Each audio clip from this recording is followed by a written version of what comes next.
Hello and welcome in. It is a Sunday edition of Always College Football. It's about 8:30 in the morning, so we're only about 4 or 5 hours removed from Utah's demolition of UCLA. So little less sleep than ideal, but we're here talking some ball. We got some takeaways, some immediate reaction from what was an exhilarating couple days of college football. So we are going to put out our Monday show, which is a slightly deeper dive. We're going to record that a little later today before I go and call Notre Dame in Miami. So we got a lot to look forward to here on a big Sunday as the massive train that is week one continues to roll along. We also have South Carolina, Virginia Tech today. We look forward to that. We also did previews for those shows, so go back and check those out. If you haven't seen them yet, go back and check the ESPN College Football YouTube page. It should be a pretty good and entertaining day that is normally filled with NFL. We now have it for college football, so very, very excited about it. Let's start with some Saturday takeaways. We will start off the top with the biggest game of the weekend. That would be Ohio State beating the Texas Longhorns, man. Lived up to the billing, right? Absolutely loved this game. Super physical football game, was it not? Just an absolute delight to watch those two helmets and the amount of pads that were popping from start to finish. I thought there was relentless pressure on both quarterbacks for the most part. It came down to goodness gracious, how many games this weekend have come down to critical fourth down stops? A ton, it feels like, dating all the way back to Thursday. But you look at this game, critical fourth down stops. It was really the third quarter when things kind of broke.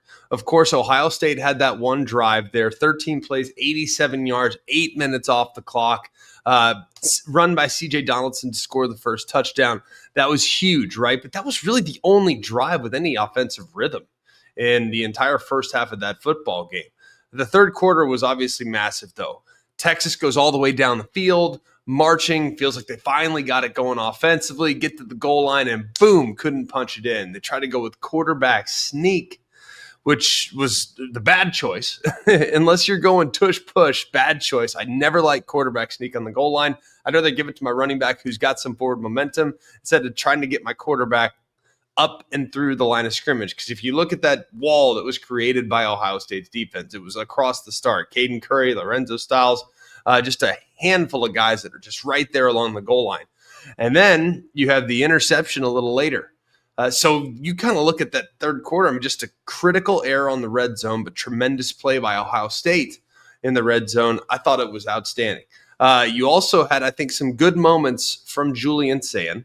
I thought he was, for the most part, average throughout the day, but he didn't need to be great. It wasn't about him being great. The plan was to allow the defense to just completely suffocate the Texas Longhorns. The quarterback just kind of had to do what he needed to do.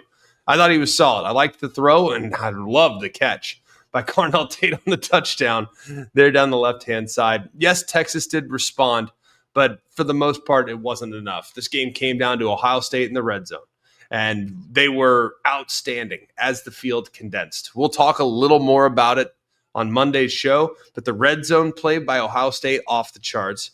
Texas's inability to continue to sustain drives on fourth down also significant.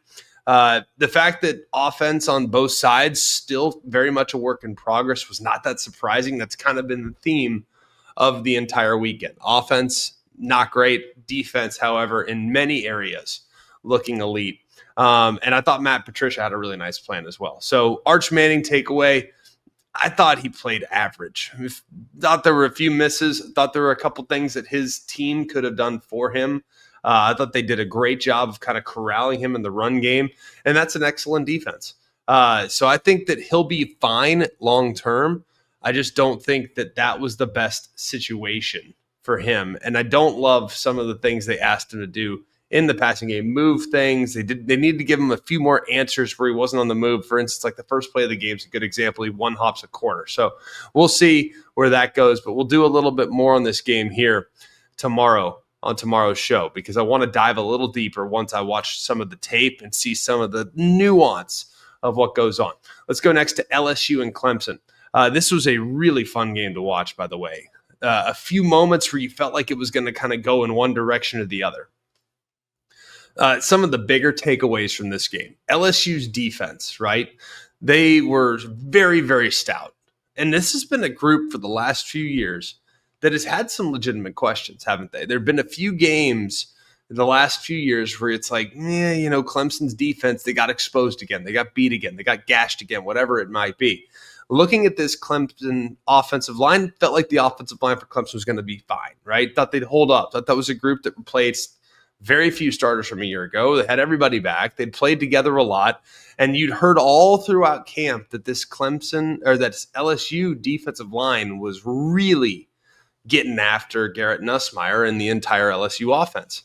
Well, you kind of wanted to see it to believe it, right? But there was buzz that was a significantly improved group. Not only were they improved, they ran right through Clemson. I feel like throughout most of the game, they were constantly putting pressure on Cade Klubnik. I also felt like kind of led to Clemson having to be a little more one-dimensional, couldn't really run the ball. Didn't think that there was much push in the run game whatsoever. And I also think the coverage on the back end for the most part was pretty dang solid. So this LSU defense, very impressive start to the season with what they did in holding what was a very talented Clemson offense to just 10 points. Also think if you look throughout the game, it felt like LSU was kind of the better team all night, didn't it? Like there were moments, whether it was the throw down the sideline that I thought initially was a touchdown. They ruled it incomplete. There were other moments, kind of just like a turnover. LSU made some mistakes, and yet they still overcame those mistakes. So Brian Kelly's been very, very optimistic about what this team could do. They said kind of citing their maturity, citing where they're at. I thought it was a very impressive performance. I think that is a team right now that could go with anybody because we know they got offensive firepower. We know that. We also know that they have great weapons. We also know they have an elite quarterback. We also know now that they have a pretty disruptive defensive front. That's a good starting point for sure in chasing a title. We'll dive in a little bit deeper a little bit later on. But, man, great start to the season for LSU. It's exactly what you want to see. Let's go next to Florida State and Alabama. Florida State beats Alabama 31-17.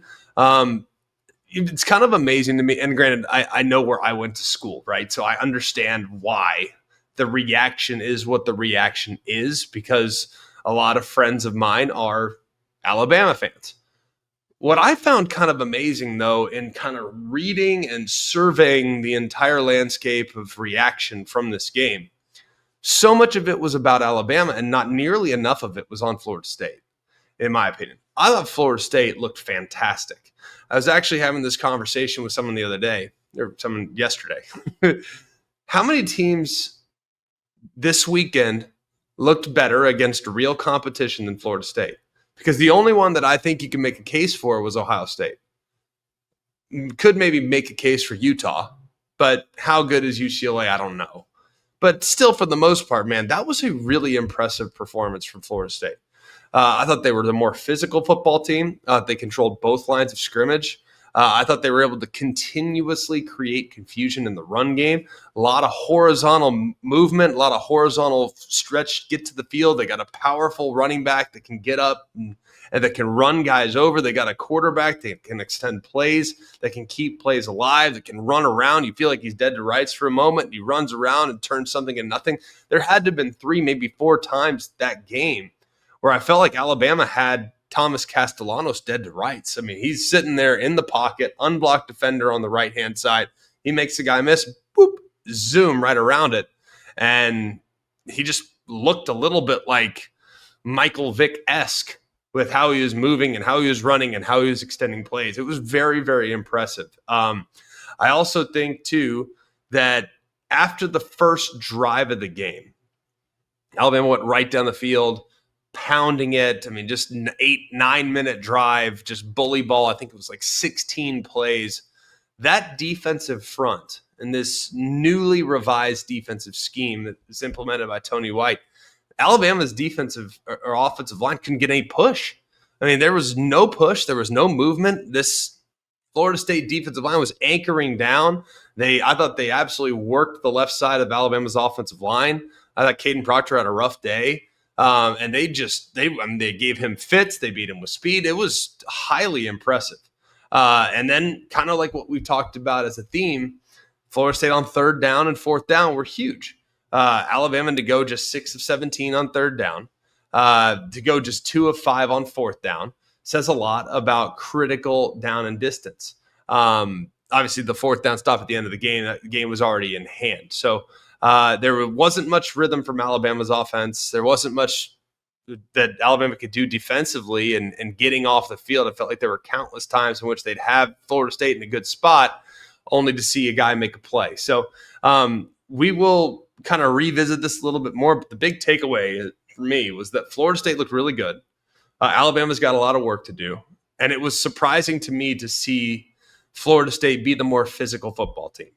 Kind of the 3 big takeaways. But like I said, we'll dive into this one a little bit more on Monday's show. Let's go next to Tennessee and Syracuse. Tennessee 45, Syracuse 26. Really fast first quarter, really fun first quarter. Tennessee just kind of jumping all over them, getting out of the gate really impressively, kind of set the tone for the game. They obviously went right down the field. You had the defensive touchdown on the fumble return. You have an early kind of just rhythm to the offense that we didn't see in very many places this weekend, right? It felt like collectively it was really the defenses that were shining all throughout these week one matchups, but Tennessee Syracuse was very much the opposite. I thought in Joey Aguilar's first start, it was pretty good. It was solid, right? I thought he was pretty efficient. 16-28, 247, 3 touchdowns. I thought there were a few throws that were very, very nicely placed. Thought he did some nice things on critical down and distance. Also had a couple big plays that were created, so that was encouraging. I felt like the defensive pressure from Tennessee was very impressive. They consistently were getting in the backfield, and I felt like Steve Angeli, who did everything he could, but just didn't have the firepower around him to be able to kind of keep up. But it felt like they were getting after him all throughout the game. I don't know exactly how many hits Steve Angeli took, but it felt like a lot. It felt pretty significant. I also think the rushing attack for Tennessee, something that we anticipated them still being very, very good at. As long as Josh Heupel's there, they're going to try to run the football. I thought there were some good things from the offensive line. I kind of liked what I saw. I mean, statistically, you look at the numbers, 246 on the ground, really solid, nearly 500 total offense. But I thought that there were some areas in which the run game really got it going. I think there's more there. I think they can find more there. I feel pretty optimistic about that. I also liked some of the resilience that we saw from Tennessee because it felt like every single time Syracuse would make it a little interesting, Tennessee would find an answer. And that's kind of a sign of a team that's got some gumption. You know, that's kind of a sign of a team that, hey, as soon as the going gets tough, they get going, right? I mean, I think that's a good quality to have as you navigate throughout the season. So good, solid start from Tennessee. Would like to see them clean up a couple things, but they're going to get better on the back end defensively as guys continue to get healthy and they continue to gel. So I'm not concerned really with what's going on there. I think they're going to be in good shape at Tennessee. I really do. Let's go next to Auburn Baylor. This was Friday night. Very impressed with some of the things I saw from both sides in this game. I know Auburn was victorious, but there were some things I really liked in this game. I thought Jackson Arnold looked very, very solid. We talked kind of throughout the offseason about his comfort level in this offense. It's his athleticism. It's his mobility. Those might be the areas that kind of take this offense to the next level. Because if you look at it, he rushed for 137 yards. That became a huge part of his game as the season went along last year at Oklahoma. And while trusting the passing game, accuracy in the passing game, decision-making in the passing game, those are areas where he could probably improve a little bit. I thought there were some strides taken in this first game. And the fact that he was able to be athletic, he was able to create a lot of conflict for the defense because of how he was able to tuck it and run from time to time. The fact that Auburn in general rushed for over 300 was encouraging because I thought that Baylor would be pretty stout against the run. Thought Baylor would basically say, hey, we're going to sell out against the run, even though Baylor has some question marks on secondary. We're going to sell out against the run.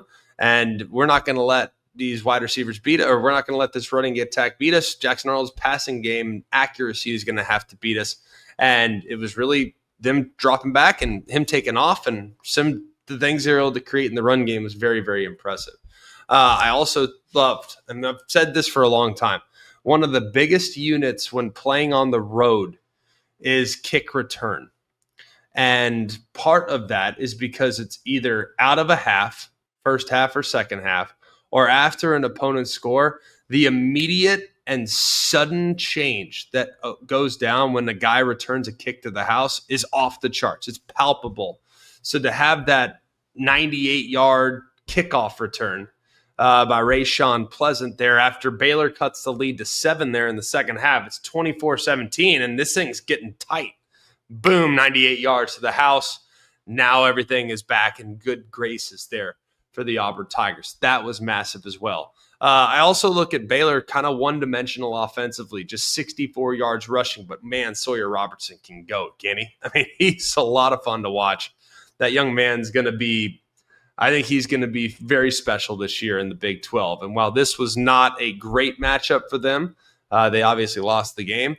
I think that play at quarterback that Baylor's going to have this season can keep them elevated along with pretty much anybody in that league. So it'll be fascinating to watch, that's for sure. But Auburn was very, very good. I thought they were great, converted several key third downs, had that 12-play, 75-yard drive that took 7 minutes off the clock, and they had a couple of big stops as well. You know, the fourth down attempt that Baylor came up short on, and then kind of set things up for that 96-yard touchdown drive themselves. So I really liked what I saw from Auburn. I did. I thought there was a lot of positives there. Let's go next to Utah and UCLA. 43-10. Utah completely dominates UCLA in this game.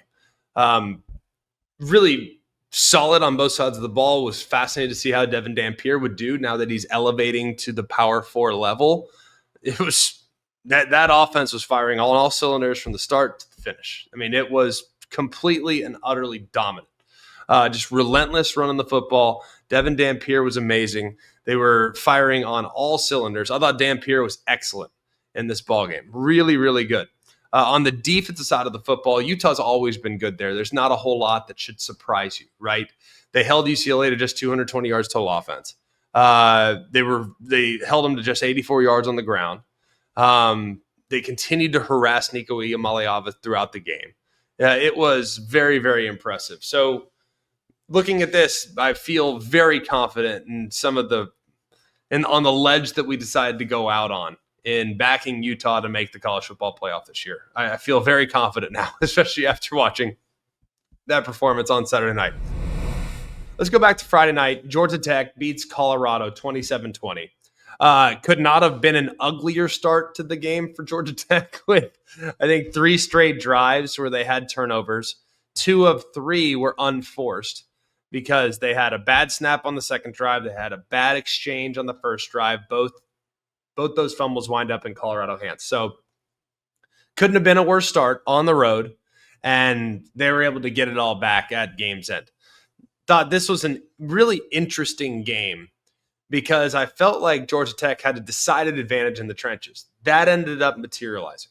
They were the better team up front, offensively and defensively. They were able to run the football tremendously. They had 320 rushing yards in the process, right? They also won the game on the ground with a quarterback scramble at game end. I thought Haynes King was really good. Rushed for 160, had 3 touchdowns. There was a lot to like there. I think the passing game still at Georgia Tech is a work in progress. There's a lot of things to clean up there for sure. But what I kind of came away with in this game is that Colorado was actually sneaky physical. Like they kind of matched Georgia Tech's physicality in some ways. Like it really was pretty impressive. So if you kind of look beyond it, yes, Colorado was outgained 463 to 305. Yes, Georgia Tech was consistently able to run the football, and they had a 27-19 first down advantage. Yes, they were able to pretty much take care of business all the way. I didn't come away from this one thinking anything different about Georgia Tech. They are who we thought they were. I can't believe they made so many mistakes early in the game. I think they had 10 turnovers all of last year. They had 3 in the first 3 drives of the season this year. But the other side of the coin is that I think Colorado is going to be okay. Like there's a lot of firepower on that team. There's a lot of speed. I think they have a couple good backs. I kind of liked what I saw from Caden Salter. I also liked what I saw from the wide receiver spot at a few different spots. So there might be more there. The clock management at the end of the game for Colorado was awful. I mean, absolutely awful. Don't take a timeout. There also, you could make the case that Haynes King should have gone down and not scored at the end of the game and forced Colorado to use 2 timeouts before they punched it in. But that's a conversation for a different day. But the clock management by Colorado on the last drive of the game was brutal. Either way, good win by Georgia Tech. Feel good about it.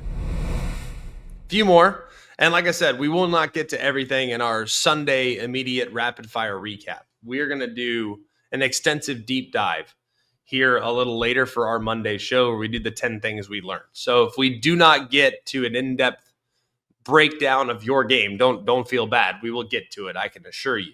There were a lot of games, by the way, involving teams that weren't competitive. So we're not going to spend,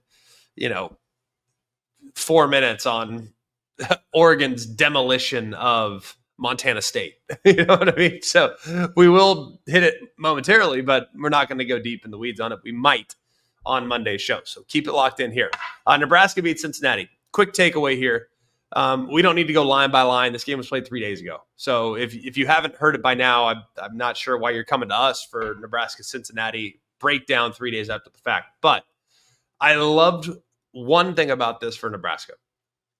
It was not a game of flawless execution or offensive explosiveness. This was a game of discipline. This was a game of being opportunistic. This was a game of situational awareness. This is a game in which egos were checked. And what do I mean when I say that? I mean that Dylan Raiola is a guy that has long been considered to be a gunslinger, a guy that wants to push it down the field, a guy that wants to manufacture big plays. In this game, I thought he was surgical with some of his patience. People will look at the numbers and say, oh, the numbers weren't that impressive. No, they weren't. But you know what was impressive? His discipline and not forcing the ball down the field, not trying to throw it into tight coverage because he's tired of throwing 3-4 yard throws. That is a sign of growth. We know he could throw it down the field. He's done it all of last year. But the fact that he was patient enough to not make a critical mistake was enormous. Because what won the game for Nebraska? A critical mistake, right? There at the end of the half. That was a critical mistake. So if you look at it, massive. Absolutely massive. Ugly win, I get it. People are going to describe it as such. But for a program that's gone 2-10 in one-score games under Matt Rule, overcoming the, quote, we almost always almost win narrative, massive, right? So I think this was big for Nebraska. Very happy for their program. And I think there was a lot more growth shown in this game than most people are assessing right now. A couple other things that we want to checking in on a couple big contenders. Georgia, very solid. We'll dive in a little deeper there. Penn State, Michigan. Want to dive into Bryce Underwood's performance. Definitely want to do that. Have not had a chance to watch the tape just yet. That will be coming on Monday's show, I promise you. Did get to watch some Oregon. Really, really impressive first start for Dante Moore. Feel great about what I saw from him. Very efficient. Involved 10 different receivers, right? We were kind of curious what the receiver core was going to look like. I thought he had really strong command. I love getting, Malik Benson, Kenyon Sadiq. I mean, they got a lot of guys involved. I also was curious about the rushing attack and how that was all going to go. To go for a perfectly balanced 253 passing rushing. Love that. Absolutely love that. Had Jaden Lamar, Noah Whittington, Jordan Davison. Those are 3 guys, and it looks like the depth at running back for Oregon is off the charts good. You don't even really talk about Mekhi Hughes, but that's 4 guys that can all play, clearly, based on how things went with a first start here. I mean, to go 9 drives in a row where they score, not something you see very often. No punts, also something that you don't see very often. Also, defensively, I think when you take into account, Montana State did lose a lot of players off last year's team. That's fine, but that's not Oregon's fault. You just held a rushing attack that led the FCS last year to just 46 yards. Super disruptive, very impressive. It's exactly what you want to start the season. Let's go next to Oklahoma. Couldn't help but just wanting to watch this team, wanted to see how they fared. No one's going to draw a ton of conclusions off a game against Illinois State, but I did want to see how John Mateer looked. I thought he was excellent. Right, threw for 392, 3 touchdowns. Also added the 7-yard rushing touchdown there early in the game. I thought he spread the ball around really effectively. I thought he got some guys in good positions. I love the fact that Deion Burks looks back, and I love that Keontez Lewis got in the action as well. So there's a lot to like about what we saw now from this Oklahoma football team. Defensively, stifling, dominant, not a massive takeaway because they held Illinois State to 151 yards and just 34 yards through the air. So it's not necessarily translatable to what they might do later in the year, but good start though from Oklahoma. So that's where we're at right now. Keep it locked in here. We will put out another show tomorrow morning.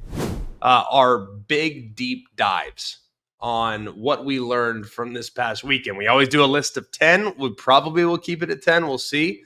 But this is not something you're going to want to miss throughout the entire regular season. We'll do our Sunday show, Sunday immediate rapid fire takeaways, Monday, 10 things we learned. Then we get back rolling once again. So appreciate all of you. Make sure you watch tonight, Notre Dame, Miami on ABC. That'll be 7:30. Make sure you watch today, Virginia Tech, South Carolina. That'll be, I think, at 3:00 Eastern on ESPN. So for all of us here at Always College Football, keep it locked in right here on ACF, whether it's the podcast platform or on the ESPN College Football YouTube page. We'll have plenty of fun stuff coming for you here in the next couple of days to help kind of put a bow on what is an incredible week one that will get capped off tomorrow night between North Carolina and TCU on Monday night. So for all of us here at ACF, for Mark, Jake, Jack, the other Jack, I'm Greg. I hope you have an amazing day, and remember, it's always college football. Hey guys, it's Greg McElroy. Thanks for watching Always College Football. Make sure you like, rate, and subscribe to ESPN's YouTube channel and wherever you listen to your podcasts.